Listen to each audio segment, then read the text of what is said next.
أعوذ بالله من الشيطان الرجيم. بسم الله الرحمن الرحيم. وضرب الله مثلا قرية كانت آمنة مطمئنة يأتيها رزقها رغدا من كل مكان فكفرت بأنعم الله فأذاقها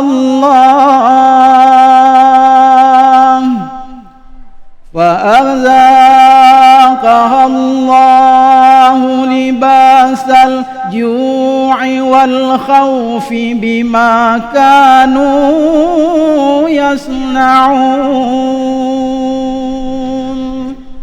Sadaqallahul Azim.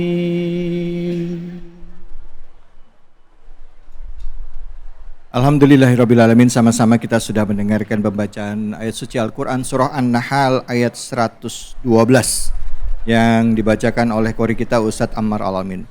Dan seperti yang saya sampaikan tadi bahwa di segmen ini kita dengarkan langsung kajian tafsir oleh Kiai Haji Muzaini Aziz untuk ayat tersebut. Silakan Pak. Bismillahirrahmanirrahim. Assalamualaikum warahmatullahi wabarakatuh. Alhamdulillahi ala ihsani wa syukru lahu ala taufiqihi wa amtinani. Asyhadu an la ilaha illallah wahdahu la syarika lahu ta'ziman li sya'nih. Wa asyhadu anna Muhammadan abduhu wa rasuluhu da'i ila ridwanih. Sallallahu ala sayyidina Muhammadin wa ala alihi wa sahbihi wa jami'i ikhwanihi wa a'wanih. Ibu-ibu, bapak-bapak, saudara-saudari yang berada di masjid yang mulia ini, juga para pemirsa yang berada di rumah, semoga kita semua senantiasa berlimpah rahmah, hidayah, taufik, inayah, barakah, ni'mah, sihah, afiyah, ma'rifah, hikmah dan maghfirah dari Allah Subhanahu wa taala. Dan semoga kita kelak termasuk hamba-hamba Allah yang berhak mendapat syafaah dari baginda Rasulullah Muhammadin sallallahu alaihi wasallam. Amin ya rabbal alamin. Alhamdulillah, tadi sudah kita dengarkan untaian kalam ilahi yang dibacakan oleh qori kita yaitu Al-Ustadz Ammar, yaitu surah An-Nahl ayat 112. Sebelumnya, agar lebih mudah kita memahami ayat ini, simak terjemahannya dari saya. Dan Allah telah membuat suatu perumpamaan dengan sebuah negeri yang dahulunya aman lagi tentram. Rezeki datang kepadanya melimpah ruah dari segenap tempat, tetapi penduduknya mengingkari nikmat-nikmat Allah. Karena itu Allah menimpakan kepada mereka bencana, kelaparan dan ketakutan disebabkan apa yang telah mereka perbuat. Nah, ini adalah tarjamah dari ayat kita yaitu An-Nahl ayat 12. Baik, pelan-pelan kita kupas firman Allah ini agar pemahaman kita semakin dalam, dan saya akan mencoba mengupasnya melalui kitab Jami'ul Bayan an Ta'wili Ayil Quran atau yang dikenal dengan Tafsir At-Tabari, Tafsir Imam At-Tabari. Pertama, Bapak Ibu sekalian, kita harus pahami dulu konteks ayat ini apa, sejarah ayat ini apa. Sejarahnya di dalam Tafsir At-Tabari antara lain misalnya Ibnu Abbas, kemudian juga Qatadah, kemudian juga Mujahid ridwanullahu alaihim. Mereka mengatakan, beliau mengatakan bahwa Qaryah, negeri yang disebutkan di dalam ayat ini, yang tadi Allah timpakan bencana kelaparan dan ketakutan itu, yang disebut adalah negeri Mekkah, kota Makkah Al-Mukarramah. Itu. Dahulu kota Makkah Al-Mukarramah itu adalah pusat lintas perdagangan. Pusat lintas perdagangan. Jadi ramai memang. Ramai. Karena dia lintas perdagangan, pusat lintas perdagangan, maka otomatis banyak terjadi aktivitas bisnis di dalamnya, sehingga kemudian secara ekonomi makmur, kan gitu. Kemudian karena semua daerah itu punya kepentingan agar bisnis di kota Mekah tidak terganggu, maka juga otomatis keamanannya dijaga betul oleh para penduduk sekitarnya, oleh negeri-negeri sekitarnya, agar Mekah itu tetap aman, tetap tentram. Kalau sudah aman, bisnis tuh lancar, enak, kan begitu. Nah, maka tadi Allah mengatakan bahwa apa? Aminatam mutmainnah, aman, tentram, damai. Kemudian Allah juga mengatakan yati harizquha ragadan, berlimpah ruah tuh rizkinya. Secara ekonomi sejahtera itu kota Mekah. Bahkan ditambah lagi bahwa kota Mekah sejak sebelum baginda Rasulullah SAW diutus sebagai nabi, sebagai rasul, kota Mekah itu sudah lama menjadi kota yang disakralkan, menjadi kota suci, atau tanah suci, kan seperti itu. Bagaimana sabda Rasulullah SAW, Inna Ibrahima harrama Makkata wa inni haramtul Madinah. Yang mengharamkan, maksudnya mengharamkan ini, yang menjadikan kota Mekah itu suci adalah Nabi Ibrahim, dan yang menjadikan kota Madinah itu suci adalah aku, kata Rasulullah SAW. Maka kemudian Mekah di samping dia kota suci, kota sakral, kemudian secara ekonomi sejahtera, secara keamanan juga tentram, damai, aman. Itu latar belakangnya. Kemudian Bapak Ibu sekalian, kita ketahui bahwa ketika baginda Rasulullah SAW berdakwah, dakwahnya kebanyakan tidak diterima oleh kebanyakan penduduk kafir Quraisy, terutama para elit-elit Quraisy, kan begitu.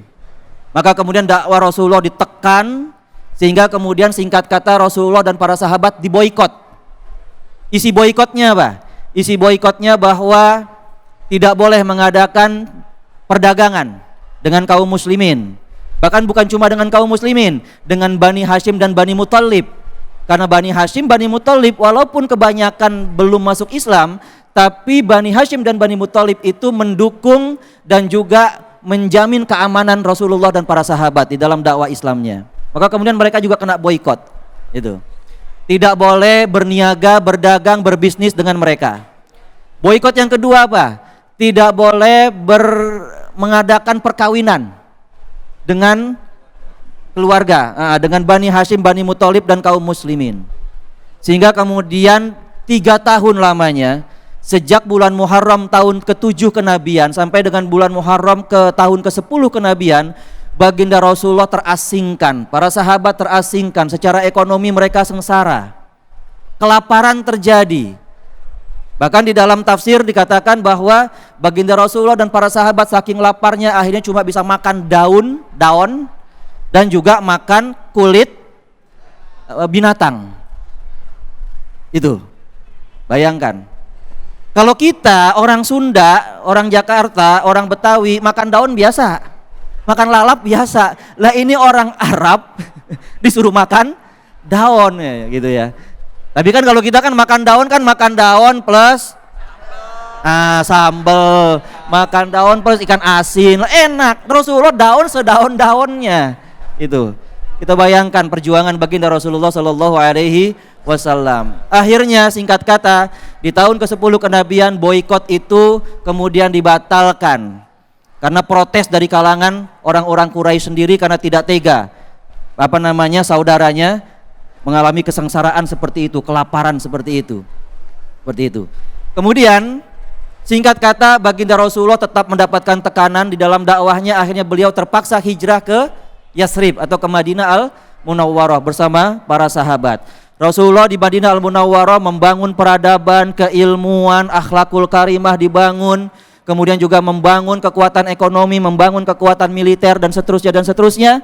Pada akhirnya apa? Pada akhirnya Rasulullah menjalankan misi-misi untuk mengisolir kota Mekah dari sisi ekonomi. Seperti itu. Rasulullah mengirim pasukan untuk kemudian menghadang kafilah-kafilah dagang yang akan datang atau melintas ke kota Mekah. Yang terjadi apa? Yang terjadi sesuai dengan apa yang kita baca di ayat ini. Akhirnya kota Mekah tidak tentram, ketakutan penduduknya. Libas itu di dalam ayat ini Allah menggunakan kata libas. Libas itu pakaian. Artinya apa? Pakaian itu kan menutupi nih, meliputi seluruh tubuh kita. Nah, rasa ketakutan itu meliputi seluruh tubuh zahir dan batin orang-orang kafir Quraisy. Bukan cuma ketakutan, libasul ju'. Mereka juga mengalami kelaparan karena bisnis nggak lancar. Bisnis nggak lancar, akhirnya kelaparan. Itu terjadi akibat dari orang-orang kafir Quraisy menindas Rasulullah, menindas para sahabat kaum muslimin, bahkan sampai mereka terusir. Dan itu terjadi karena mereka menentang risalah yang Rasulullah bawa, menentang risalah Islam. Dan yang pasti di dalam ayat ini dikatakan apa? Wa kafarat bi an'umillah. Mereka para kafir Quraisy penduduk Mekah ini kufur terhadap nikmat-nikmat Allah. Dan kita tahu nikmat yang paling besar apa? Sehat. Nikmat yang paling besar adalah Islam. Nikmat yang paling besar adalah iman yang dibawa oleh Rasulullah untuk orang-orang Quraisy, tapi mereka tolak. Nikmat yang paling besar mereka tolak. Maka kemudian Allah menimpakan kelaparan dan rasa takut untuk orang-orang kafir Quraisy yang tinggal di kota Mekah itu. Selanjutnya Bapak Ibu yang dirahmati oleh Allah Subhanahu wa taala, kita tarik konteksnya ke masa sekarang. Ayat ini pakai kata qaryah, bukan al-qaryah, bukan ma'rifah, tapi nakiroh. Apa ya bahasa Inggrisnya indefinite noun gitu ya, indefinite noun gitu ya. Kalau bahasa Inggrisnya ma'rifah itu the book. Kalau bahasa nakirohnya itu book gitu ya. Saya susah tuh bahasa Indonesianya apa itu. Iya begitu. Lebih umum. Qaryah, negeri atau kampung yang tidak jelas itu. Maka bisa saja kemudian kita ambil ke konteks kita ambil ke konteks masa kini. Bisa saja yang dimaksud qaryah, negeri, adalah negeri kita, negeri Indonesia. Yang kalau kita kufur, maka kemudian apa akibatnya? Maka kemudian akibatnya Allah akan menurunkan bencana kelaparan, Allah akan menurunkan bencana ketakutan kepada kita. Bagaimana supaya kita tidak kufur nikmat? Para ulama mengatakan tu'raful asya bi'addadiha. Kalau mau kenal sesuatu, kenallah lawan katanya. Nikmat kufur itu lawan katanya apa? Nikmat. Bagaimana kita untuk bisa menikmati dan mensyukuri nikmat Allah Subhanahu wa taala? Yang pertama, hati kita, kesadaran kita harus betul-betul beriman bahwa setiap kenikmatan yang kita terima apapun bentuknya itu hakikatnya adalah dari Allah Subhanahu wa taala dan milik Allah Subhanahu wa taala. Yang kedua, lisan kita harus senantiasa kita biasakan untuk senantiasa mengatakan alhamdulillahi rabbil alamin, asyukrulillah. Lisan kita mengatakan seperti itu, segala puji puja hanya milik Allah Subhanahu wa taala. Kemudian kita sadar bahwa apapun yang kita miliki, ilmu, harta, jabatan dan sebagainya, popularitas, itu semuanya hakikatnya adalah milik Allah Subhanahu wa taala. Sehingga kita tidak layak untuk dipuji, sehingga kita tidak menuntut pujian dari orang lain.